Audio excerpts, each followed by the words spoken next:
Big market voices में आज हमारे साथ हैं Aditya Birla Sun life AMC के सीईओ महेश पाटिल, जो करीब 3 लाख करोड़ रुपए का एसेट मैनेज करते हैं। महेश के पास फंड मैनेजमेंट का 30 साल का लंबा अनुभव है। वो खुद Aditya Birla Sun Life Frontline Equity, Aditya Birla Sun Life multi cap fund और Aditya Birla Sun Life focus equity जैसे फंड्स मैनेज करते हैं।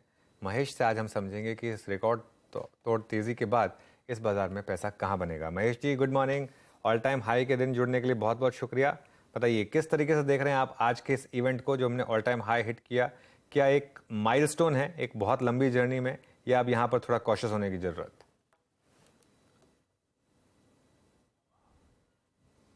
उप्स, कुछ कुछ गड़बड़ हुई just right at the moment. Veeru, ये हो जाता है कई बार। जस्ट अब तक ठीक था सब कुछ, लेकिन निफ्टी पर ध्यान रखिए। एक बार 18,890 इस समय, जो मैं सुबह भी कह रहा था कि एक 18,925 के ऊपर अगर आप निकलने लगे तो फिर वो जो लास्ट एक second round of short covering की भी शुरुआत हो सकती है।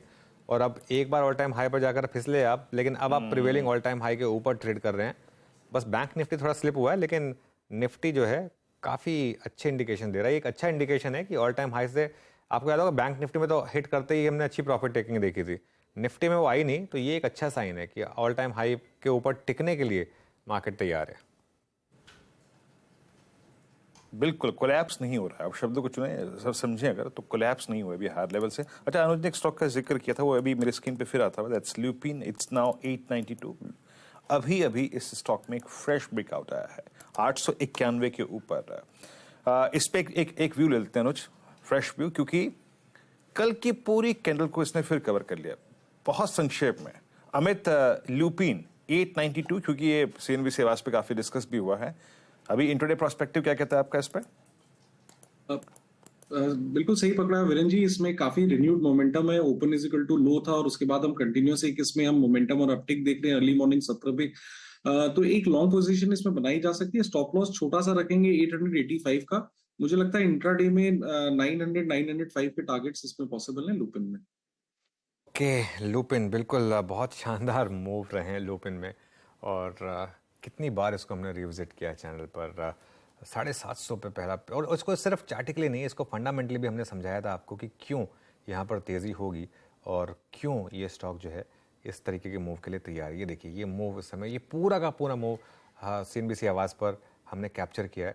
इनफैक्ट इससे थोड़ा और पहले का भी मूव, ये तो सिर्फ 1 महीने का मूव है 11% का। इसको अगर आप 3 महीने का कर देंगे तो आप और नोटिस करेंगे। हाँ, ये देखिए, ये पूरा का पूरा मूव हमने सीएनबीसी आवाज़ पर कैप्चर किया आपके लिए। चलिए, महेश जुड़ गए हमारे साथ वापस। Mahesh, good morning. All time high पर आपका व्यू इस समय मार्केट को लेकर? या गुड मॉर्निंग अनुज जी। तो या मार्केट ऑल टाइम हाई पे आ गया। आई मीन लास्ट पीक जो बनाया था पहले वो 18 मैंने किया था इन सितंबर 22 में। तो वहां से अगर देखा जाए तो तभी मार्केट काफी एक्सपेंसिव दिख रहा था, बट उस दौरान 18 महीने में अर्निंग्स है, निफ्टी की जो अर्निंग्स ग्रोथ है वो लगभग 25-26% से ग्रो की है। सो मार्केट यहाँ पे अभी हालांकि नई हाई की है मार्केट ने। मार्केट का वैल्यूएशन अगर देखते हैं तो इतना महंगा है नहीं, आई मीन सस्ता भी नहीं है, बट लॉन्ग टर्म एवरेज 10 साल का जो एवरेज है पी मल्टीपल या प्राइस टू बुक है उससे थोड़ा ही ऊपर है। और यहाँ से भी आगे आई थिंक मार्केट अगर नेक्स्ट वॉटेवर 1 साल का व्यू रखते हैं तो यहाँ से और ऊंचाई करेगा यहाँ से, बिकॉज कंपनीज की जो अर्निंग्स ग्रोथ है, निफ्टी की जो अर्निंग्स ग्रोथ है, हमें दिख रही है कि इवन FY24 ये साल में भी काफी अच्छी रहेगी, लगभग 14-15% के आसपास रहेगी। और उसमें काफी सेक्टर्स से कंट्रीब्यूशन हो रहा है। ऐसा नहीं है कि 1-2 सेक्टर से कंट्रीब्यूशन है, बस सभी सेक्टर जैसे banking sector, auto sector, FMCG sector, capital good sector.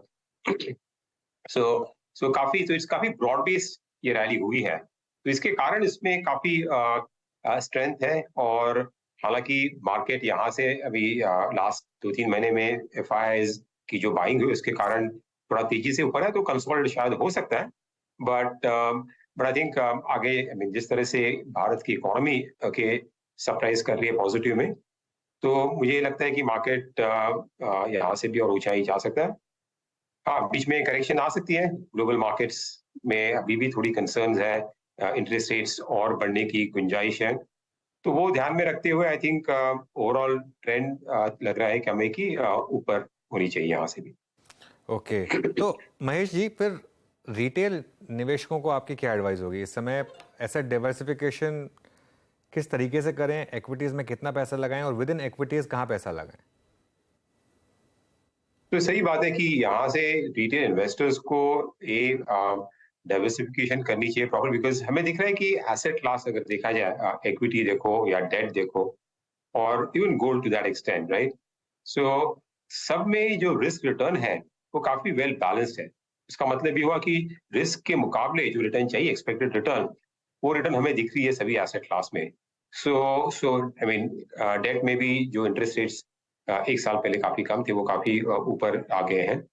तो इस माहौल में हमको जो एसेट एलोकेशन करनी चाहिए वो अब अपने जो रिस्क प्रोफाइल है उसके हिसाब से जो आपका जो टारगेट एलोकेशन है उसके आसपास ही होनी चाहिए।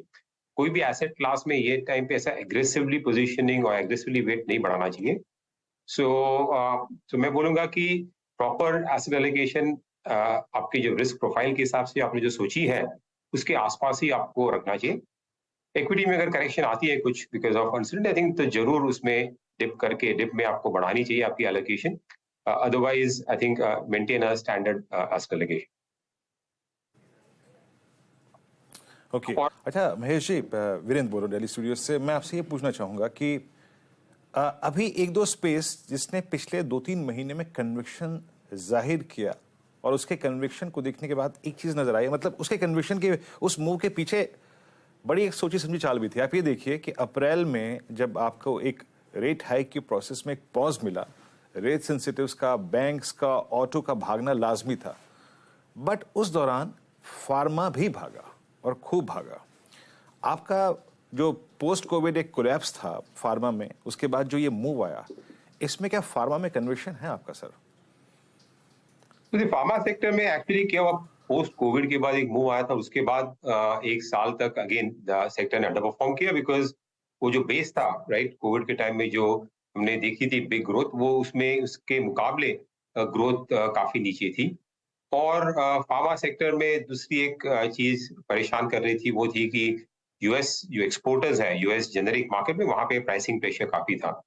बट लास्ट 2-3 महीने से हमने देख रहा है कि एक तो जो सेक्टर का, जो फार्मा सेक्टर का जो बेस है, क्योंकि वो काफी करेक्ट हो गया अभी, तो यहाँ से ये साल में हमें ठीक ठाक से अर्निंग्स ग्रोथ दिख रही है domestic pharma.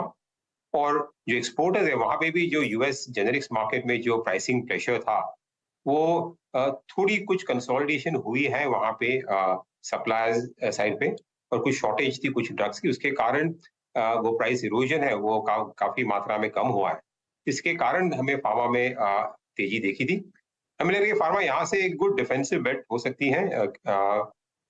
Risk earnings risk की जो कंसर्न है वो यहाँ पे काफी कम दिख रही है हमें, और डोमेस्टिक ग्रोथ काफी ठीक ठाक हो रही है। इनफैक्ट ये साल में जो डोमेस्टिक कंपनीज है उनको जो नॉर्मली जो जहाँ पे प्राइस कंट्रोल रहती है ड्रग्स में, वहां पे जो WPI लास्ट ईयर जो इंक्रीज था उसका बेनिफिट मिलेगा अभी प्राइस इंक्रीज में।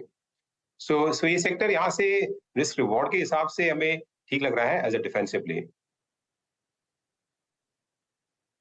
ओके, रिस्क रिवॉर्ड रेशियो के हिसाब से एक डिफेंसिव प्ले के मुताबिक महेश जी को ये एक अच्छा स्पेस लग रहा है डिफेंसिव में ही। सर महेश जी, आईटी ने, मतलब फ्रैंकली स्पीकिंग, इस अपस्विंग में कोई पार्टिसिपेट नहीं किया। अभी भी आपका आईटी इंडेक्स लोवेस्ट ट्रैजेक्टरी में ट्रेड कर रहा है और no contribution whatsoever, I think, in this Nifty run up. अब यूएस में जो भी हुआ था, आई मीन आज से 3 महीने पहले, 4 महीने पहले जो बैंक्स का कोलैप्स हुआ, वो क्या अब आईटी ने प्राइस में फैक्टर इन कर लिया है? मेरा प्रश्न ये होगा कि अब जो एक differential between all time high और निफ्टी, आईटी और आईटी स्टॉक्स के बीच में क्रिएट हो गया है, क्या उसको प्ले करने का वक्त है? तो आईटी सेक्टर में अभी भी एक क्वार्टर, अभी जो क्वार्टरली नतीजे आएंगे, यहाँ पे एक रीसेट हो सकता है अर्निंग्स डाउनवर्ड रिवीजन के लिए।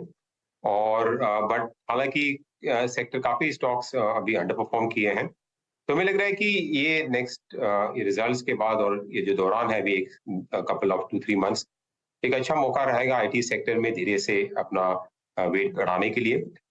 एक तो जो कंपनीज, आईटी कंपनीज, उनमें जो कैश फ्लोज है वो कैश फ्लो जनरेशन काफी स्ट्रांग है, और प्राइस करेक्शन के हिसाब से काफी कंपनीज के भी डिविडेंड यील्ड भी काफी अच्छे हो गए हैं। हालांकि ग्रोथ आउटलुक थोड़ा म्यूटेड रहेगा आईटी सेक्टर में। जो प्री कोविड के टाइम पे जो ग्रोथ दिखी थी आईटी सेक्टर में अराउंड 14-15%, उसके मुकाबले ग्रोथ शायद आगे जाके 10-11% के आसपास ही हो सकता है। बट हमें लग रहा है कि जो शॉर्ट टर्म में जो मंदी है यूएस में, उसके कारण ये साल में ग्रोथ स्लो होगी, बट उसके बाद जो स्पेंड डिजिटल की तरफ जो कर रहा है, हमें जो ट्रेंड जारी है, आई थिंक वो ट्रेंड थोड़ी मल्टी ईयर ट्रेंड है और वो स्पेंड्स कंटिन्यू रहेंगे। और आईटी सेक्टर में क्या होगा कि ये साल में देखा जाएगा कि काफी कंपनी स्पेसिफिक ग्रोथ होगी। तो कुछ कंपनीज की ग्रोथ काफी जो एवरेज ग्रोथ से काफी ऊपर होगी और कुछ की काफी नीचे होगी।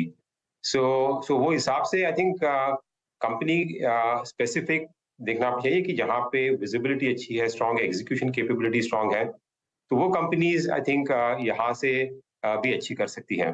बट ओवरऑल सेक्टर का व्यू लेंगे तो यहाँ से अभी बॉटम आउट प्रोसेस में हो रहा है और अगले 2-3 महीने अच्छा मौका रहेगा ये सेक्टर में ओवरवेट करने के लिए। शुक्रिया आज हमारे साथ जुड़ने के लिए और इस मोमेंटस डे पर अपना व्यू रखने के लिए।